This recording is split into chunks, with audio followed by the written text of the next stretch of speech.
Local business and local produce have combined to create Lexington Co-op, a grocery store focused on living a healthy, natural life.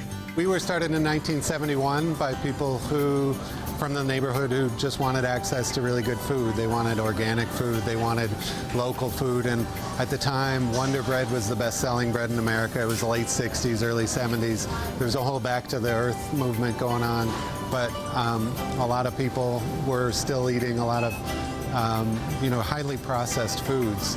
And so they started this food co-op in order to be able to get access to the foods that they wanted to feed their families. But what exactly does co-op mean? A cooperative is a business structure, so it's a corporation that's owned by the people who use it. So when we say the co-op has 10,000 members, those are actually 10,000 owners of the store.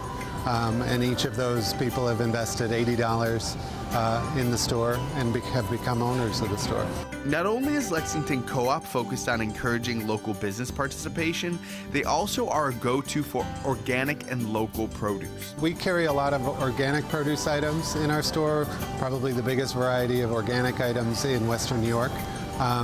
And we also carry a lot of local produce items.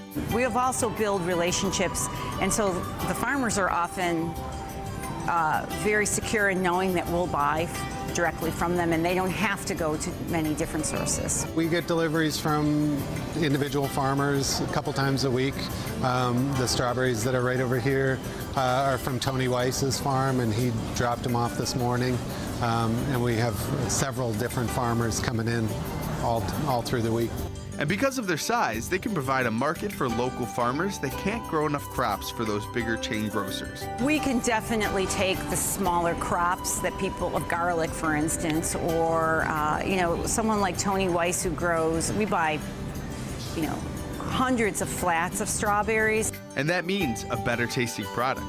For most people, it just means that the food tastes better. So the strawberries that we're getting in local right now are just nothing like the ones that you get in the plastic containers from California. Those are bred to be shipped across the country, whereas our local strawberries are bred to be eaten as quickly as possible. So next time you see an organic label, don't let your hesitation take over.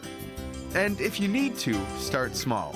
I always try to start with maybe a food group, and say, if you're really a big milk drinker, you might want to look into just looking into organic dairy, or maybe you want to look into a cleaner source of your meats, and start there, and then start to investigate. And you realize that organic isn't only about the food itself, but also the health of the farmer that's growing that food, and the soil and the sustainability of that. So our land over time. And so those all kind of factor into why you want to move towards organic. Because when it comes down to it, organic just means natural.